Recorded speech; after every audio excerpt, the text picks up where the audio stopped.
देश के सभी किसान भाइयों को नमस्कार। आज मैं चर्चा कर रहा हूँ जो खेती है, खेती की प्लानिंग। एक आपका जो खेत है वो एक प्रक्षेत्र कहलाता है और एक आदर्श प्रक्षेत्र की परिभाषा क्या होती है। आज के 100 साल पहले हमारे देश में किसान भाई एक आदर्श प्रक्षेत्र तो नहीं था, लेकिन फिर भी एक आदर्श स्थापित था। हरित क्रांति आने के बाद धीरे धीरे जो खेती का मॉडल था एक खूबसूरत, वो बदलता गया और आज जो खेती हो रही है उसमें दो मॉडल बचे। एक देश का सिंचित एरिया है जहाँ सिंचाई के साधन है, बोरिंग हो जाती है, पानी अवेलेबल है, नहर निकल गई हैं। वहाँ का किसान धान गेहूँ, मतलब धान गेहूँ के अलावा कुछ करना नहीं है। आज मेरे साथ एक सज्जन नागपुर के बैठे हैं, 20 एकड़ खेती है, धान गेहूँ। देश के किसान भाइयों, आप ध्यान रखना, मैं दिन भर अध्ययन करता हूँ, देश के 30, 40, 50 किसानों से डेली बात करता हूँ, तो मैंने जो पाया है, धान गेहूं की खेती ने आज तक किसी भी व्यक्ति को बनाया नहीं। कोई किसान धान गेहूं की खेती करके एक खुशहाल जीवन नहीं जी रहा है। देश को तो बहुत दे रहा है। जैसे ये नागपुर से जो सज्जन है, क्या नाम आपका? दिलीप बोरकर। सुनना, 20 एकड़ में धान 300 कुंटल धान, 300 कुंटल गेहूं, ये देश को 600 कुंटल खाद्यान्न देते हैं, 600 कुंटल।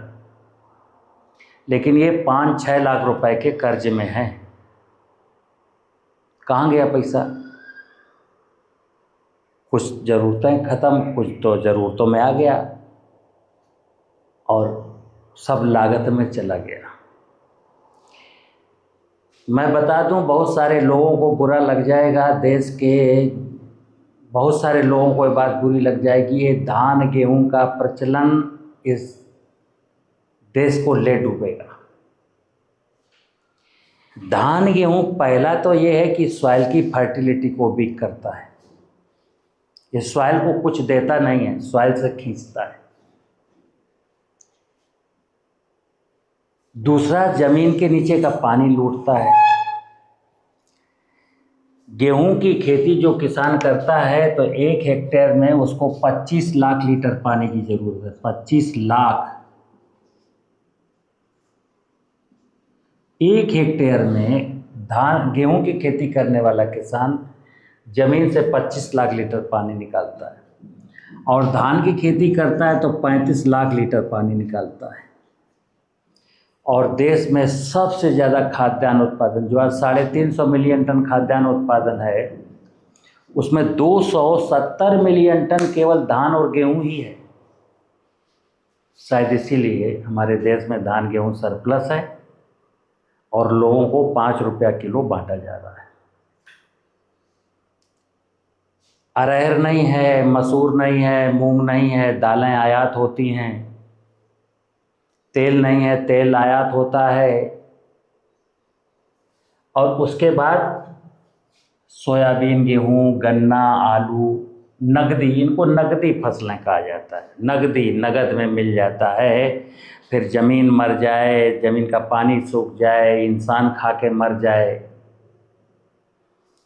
दूसरा एक एरिया असंचित क्षेत्र है जहाँ सिंचाई के साधन नहीं है, और वहाँ मजबूरी में चना, मटर, मसूर, राई, ये फसलें होता है।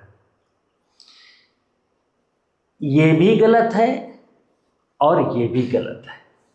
फिर सही क्या है? तो सही के लिए ये है कि खेती की परिभाषा है कि किसान अपनी ज़रूरतों को ध्यान में रख करके, किसान अपनी ज़रूरतों को ध्यान में रखकर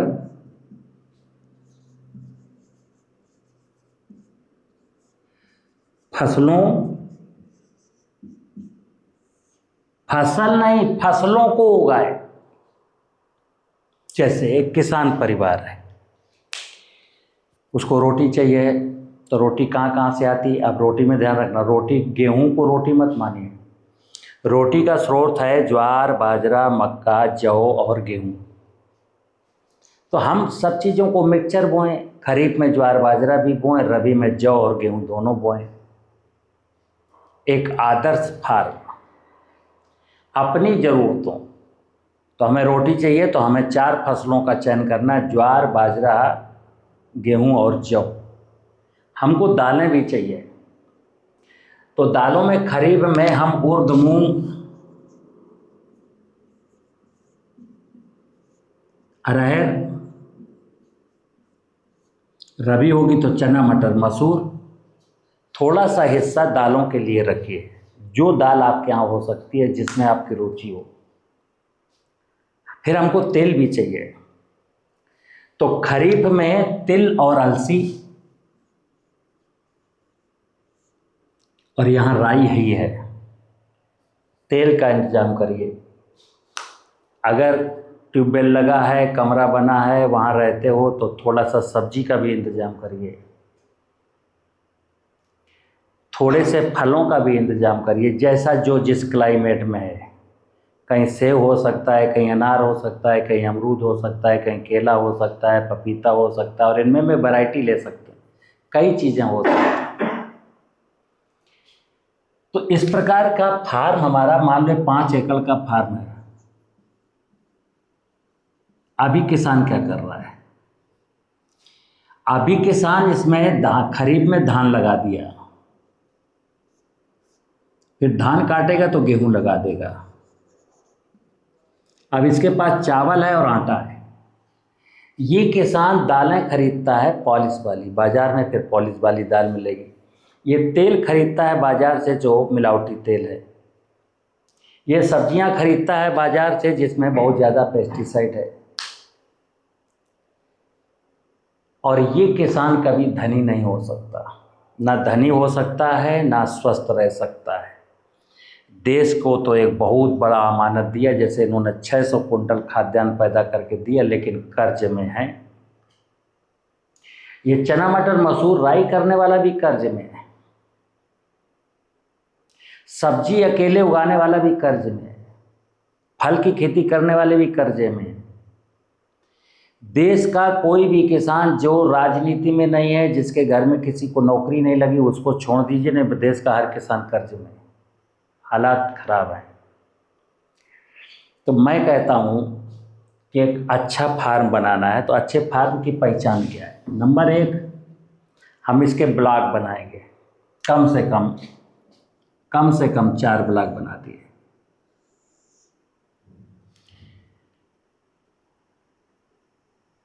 पशु पालना, देखिए खेती का नाम है खाद्यान्न फसलें, तिलहनी फसलें, सब्जी की फसलें, फल की फसल और पशु। तो खेती में हमको कितनी चीज़ें चाहिए? एक तो जंगल चाहिए, मतलब वृक्ष। तो खेत की मेड़ों पर वृक्ष डिजाइन करने हैं, और वृक्ष अपने लिए ही नहीं, खेती का सूत्र है सर्वे भवन्तु सुखिनः सर्वे सन्तु निरामया। एग्जैक्टली धरती पर जितने भी जीव जंतु, पशु पक्षी, कीट पतंगे हैं, उनका भोजन आपकी खेती से मिलना चाहिए। और अभी क्या करता हूँ? अभी मैं किसी पशु पक्षी कीट पतंगे को मारने का प्रयास करता हूँ। सनातनी व्यवस्था में मारने का अधिकार आपको किसी को नहीं है, लेकिन उसके बावजूद कोई किसान ये कहेगा कि इल्ली लग जाएगी तो क्या करूँगा? इल्ली लगेगी ही नहीं। बीमारी लग जाएगी तो क्या होगा? बीमारी लगेगी ही नहीं। खरपतवार क्या? खरपतवार प्रॉब्लम नहीं है, खरपतवार तो आपकी समाधान है। अभी हमारे दिमाग में कचड़ा भर दिया गया खेती के नाम पर, कचड़ा। और कचड़ा इसलिए भरा गया कि बाजारवाद, बाजार चलता रहे। अभी जैसे मैंने बताया, खेती किसान को अपनी ज़रूरतों में ध्यान में रख करके, तो अगर कोई किसान पशु पालता है, पशुपालन करता है, यानी दुग्ध उत्पादन करता है, यही सज्जन थे। मैंने इनसे पूछा 5 भैंसें हैं, तो केवल इनके पास भूसा है, तुअर का और गेहूं का। खली ये खरीदते हैं, दाना ये खरीदते हैं। अब मार्केट में जो खली दाना बेचने वाले हैं, क्या मिलाते हैं? कचड़ा। फिर बता दूं आपको, इस संसार में हर व्यक्ति बिजनेस कर रहा है ज़्यादा आमदनी के लिए, ज़्यादा फायदे के लिए, वो मिलावट तो करता है। एक भैंस 1 लाख रुपए की मिनिमम आ रही, 5 लाख की भैंसें हैं, और उनको अच्छा राशन नहीं दिया जा रहा। राशन सब बाजार से आता है, बाजार से राशन आता है, बाजार में दूध जाता है। दूध का भाव 55 रुपया है, बाजार से राशन महंगा है। किसी पशुपालक से पूछो कि पशु पालते हो, दूध बेचते हो, क्या मिलता है? तो कहता है गोबर मिलता है साहब। गोबर कहाँ है? बेच दिया साहब। धान गेहूं वाले से पूछो क्या बचता है, तो बोले क्या बचता है साहब? भूसा बचता है साहब। भूसा कहाँ गया? आग लगा दिया साहब। आप जो कहते हो बचता है, उसमें भी आप आग लगा देते हो, उसको भी बचा के नहीं रखते हो। लेकिन जो चीज़ें हमको गोबर से बची, भूसे से बची, अगर वो इस खेत को रिटर्न कर दूँ तो खेत मजबूत होगा। मैं अक्सर बोलता हूँ कि खेती में सबसे पहली ज़रूरत, क्योंकि मैं इस 5 एकड़ के खेत में अपना जीवन यापन चलाऊँगा, अपने परिवार को पालूँगा और हंसी खुशी से रहूँगा, मेरे ऊपर कोई कर्जा ना हो, तो फिर एक प्लान तो बनाना पड़ेगा। ये धान गेहूँ से तो चलने वाला है नहीं। प्लान क्या है? तो प्लान नंबर 1 कि जब मैं कहता हूँ ज़रूरतों को ध्यान में रख करके, तो देखिए ज़रूरतों में क्या है। परिवार की सभी ज़रूरतों को ध्यान में रखना है, परिवार की। और ये खेत खुद, ये खेत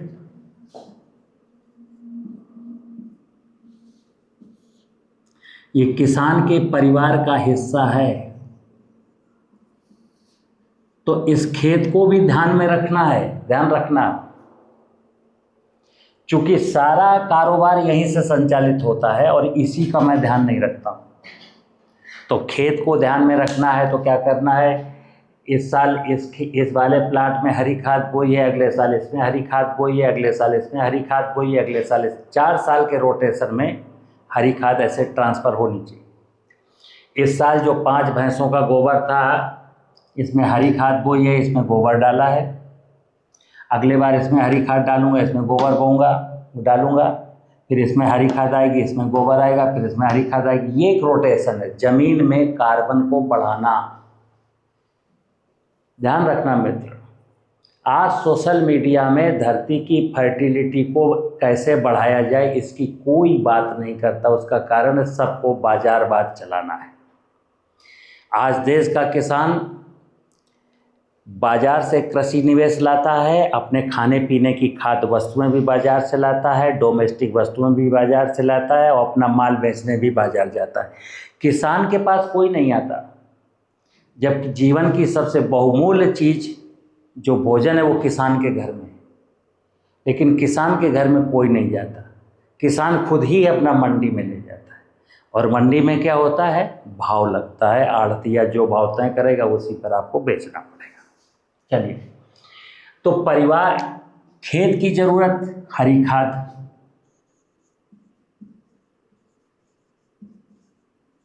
फिर आपके पास पशु हैं, पशुओं की जरूरत, हरा चारा,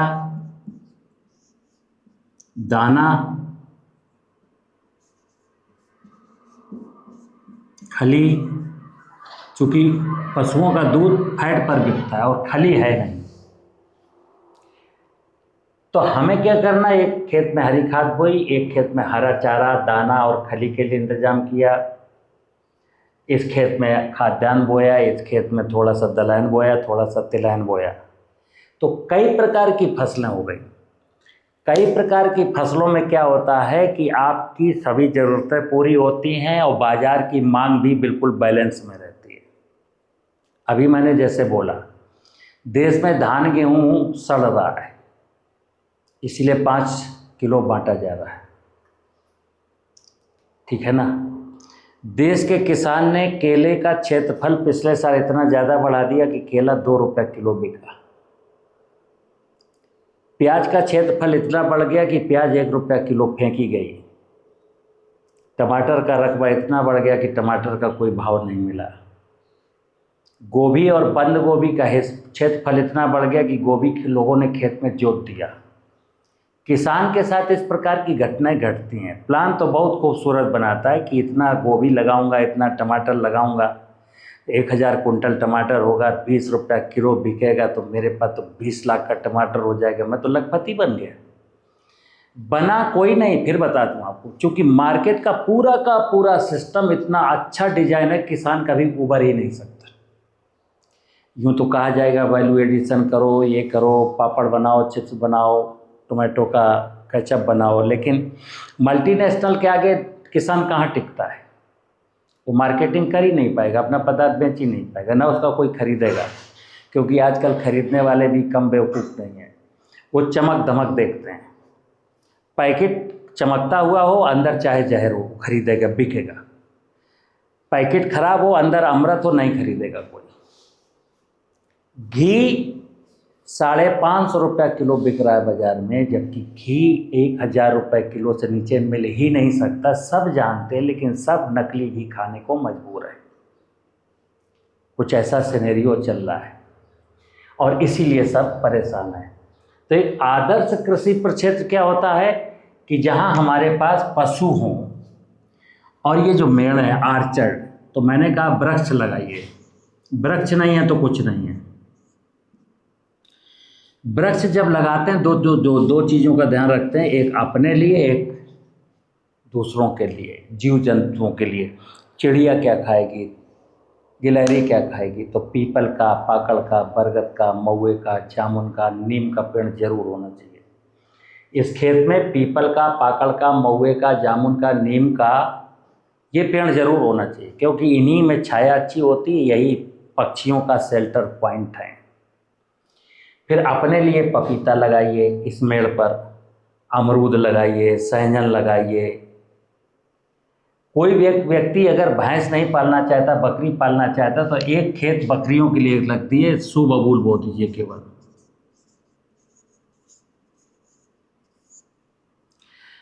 यानी कि एक मॉडल फार्म की पहचान है जहां वानिकी वृक्ष हों,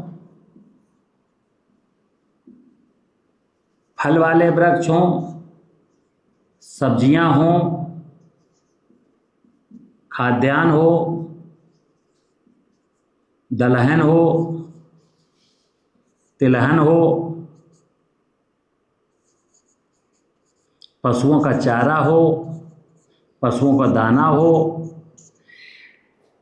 पूरी ज़रूरतें, मतलब मुझे खाने को क्या चाहिए, मेरे पशु को क्या चाहिए, मेरे खेत को क्या चाहिए, सब कुछ सेल्फ, आत्मनिर्भर, स्वावलंबी किसान।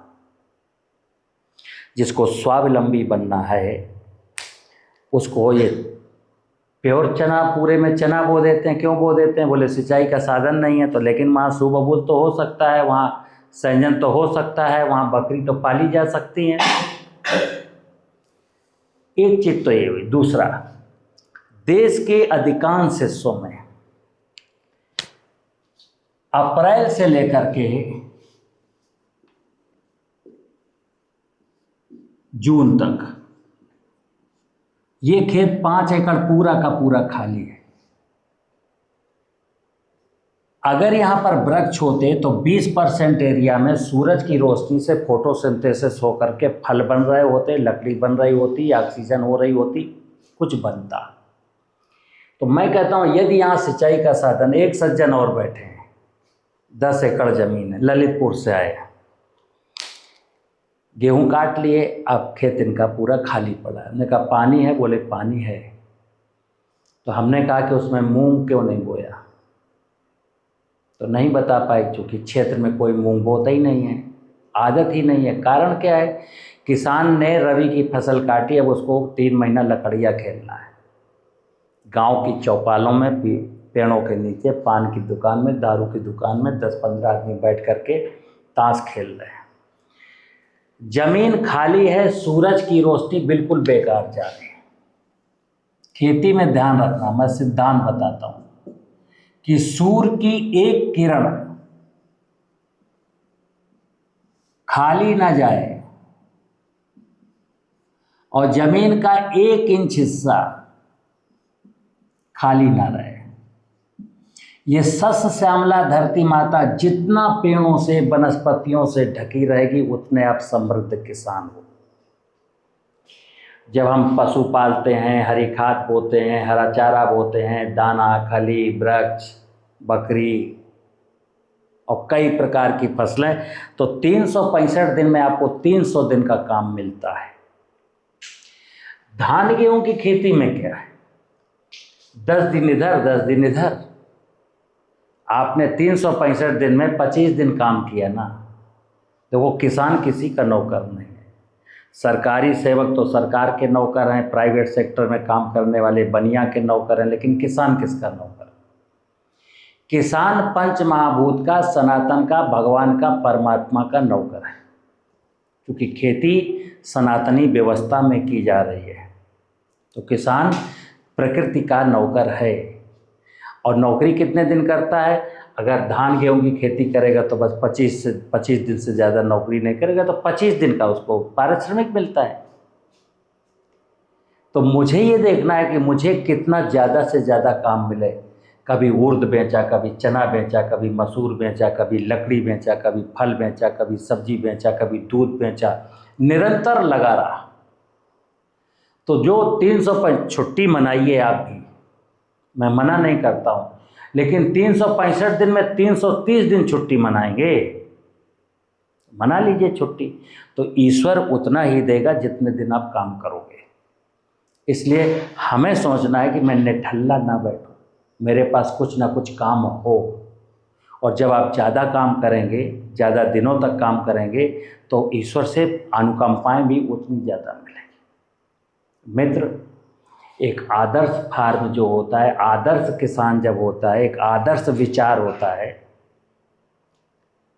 तब गांव की तरक्की होती है। आज गांव, कहते थे, किसी ने कहा कि भारत की आत्मा गांव में बसती है, भारत की खुशहाली का रास्ता गांव से होकर के निकलता है। लेकिन आज जो मैं देख रहा हूं कि भारत की बर्बादी का रास्ता गांव में है। किसान मेरा ऐसा था नहीं, कुछ स्वार्थी लोगों ने, जिनको केमिकल बेचने हैं, जिनको कृषि यंत्र बेचने हैं, जिनको बोरिंग का सामान बेचना है, जिनको ड्रोन बेचना है, जिनको बीज बेचना है, जिनको किसान की गाड़ी कमाई का पैसा सब खींच लेना है, वो लोग किसान को लालीपाप दिखाते हैं, अच्छे अच्छे ख्वाब दिखाते हैं, और किसान उन सपनों में चला जाता है। और सब, मैं अक्सर कहता हूँ, खेती अपने खेत में, देखिए खेती में है क्या, ये खेत हमारा, दिमाग हमारा और श्रम हमारा, 3 चीज़ों का ध्यान रखना। ये खेत हमारा, दिमाग हमारा और श्रम हमारा। आज इस खेत को दे दिया लीज पर, खेत को बेच दिया किराए पर, 10,000 रुपये एकड़ ले लो कोई भी, जिसने किराए पर धरती माँ की कोख ली है। धरती माँ की कोख को जो किराए पर लेता है, वो धरती माँ के साथ अनाचार, दुराचार, व्यभिचार सब करता है। नमक डालता है, तेजाब डालता है और निरमा पाउडर भी डालता है। क्यों? उसको खींच लेना है, निचोड़ लेना है, क्योंकि मैंने किराया दिया इसका।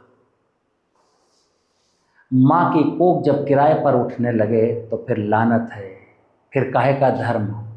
मैं क्या बोलता हूँ, धरती ही धर्म है। ये धरती है ना, धरती ही धर्म है, भूमि ही भगवान है। इसको अगर धरती कहते हैं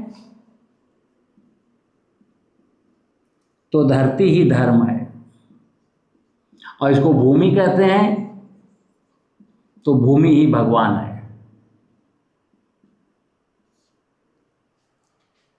इस धरती माँ के साथ जब पूरा देश चंद नोटों के लालच में चंद नोटों के लालच में जब इस माँ के साथ जो बिहेव अपना कर रहा है, उससे माँ बहुत दुखी है और ये माँ बंजर होने की कगार पर है। देखिए आप, खेती करते समय ना तो मैं धरती की उर्वरता का ख्याल रखता हूँ, न धरती के नीचे के भूगर्भ जल का ख्याल रखता हूँ, न धरती के ऊपर की बायोडाइवर्सिटी का ख्याल रखता हूँ। मेरे दिमाग में एक ही चीज़ चलती है कि कैसे हाउ टू अर्न मनी। और लोगों ने कहा ऐसा करोगे तो धनाढ्य बन जाओगे, करोड़पति बन जाओगे, लखपति बन जाओगे। Poly house, green house. आज एक सज्जन का पंजाब से अभी सुबह हमको फ़ोन आया कि सचान साहब, मैंने बेवकूफ़ी में आकर के पॉली हाउस लगा लिया और साहब मैं इतने लाख रुपए का रसायन डालने के बाद उस पॉली हाउस में कुछ नहीं उगा पाया, मैं बर्बाद हो गया। मैंने उनसे कहा है ग्रीन हाउस, पॉली हाउस ये सब बर्बादी के लिए है। इसमें क्या है, ग्रीन हाउस इतने लाख का है, इतनी सब्सिडी मिल जाएगी, आप लालच में आ गए। अरे काहे के लिए। एक कल महिला का फ़ोन आया है दिल्ली से, 10 एकड़ ज़मीन है। वो कहती मैं हाइड्रोपोनिक खेती करती हूँ। ज़मीन जब है तो भाई हाइड्रोपोनिक, और आजकल नेचुरल की और केमिकल पर द्वंद्व चल रहा है। हाइड्रोपोनिक में तो क्रॉप को टोटली मैं केमिकल ही खिलाऊंगा, क्योंकि पानी में मेरी फसल है, पानी में पोषण कहाँ से आएंगे। तो सब बाज़ार में केमिकल बिक रहे हैं, जिसमें नाइट्रोजन है, फास्फोरस है, पोटास है, जिंक है, सल्फर है। नेचुरल कुछ नहीं, सब अननेचुरल। अब हाइड्रोपोनिक का मूली, हाइड्रोपोनिक का बंद गोभी, हाइड्रोपोनिक की ब्रोकली खा करके आदमी मरेगा कि जिएगा। लेकिन नहीं साहब, वहाँ भी पाइप बिक रहे हैं, हाइड्रोपोनिक का पूरा सिस्टम बिक रहा है। अच्छा, लोग गर्व महसूस कर रहे हैं, छत में दिखा रहे हैं, वीडियो बना रहे हैं, रील बना रहे हैं। देखिए क्या चमत्कार, बिना जमीन के खेती। एक चमत्कार नहीं, मौत को निमंत्रण है। मित्र, खेती शरीर के स्वास्थ्य के लिए, भूख मिट जाए और शरीर स्वस्थ रहे, इसके लिए की जाती थी। ऑब्जेक्ट खेती का यही था। लेकिन आज ऑब्जेक्ट क्या हो गया, खेती में इतना धन मिल जाए फिर चाहे कैंसर हो जाए। जल्दी से जल्दी त्याग दीजिए, जल्दी से जल्दी इस विषय को समझने का प्रयास करिए। नहीं, भगवान कसम मैं बता रहा हूँ, 10 साल के अंदर हमारे आपके बच्चे मेरी नज़रों के सामने तड़पते बिलखते हुए पाए जाएंगे। नमस्कार।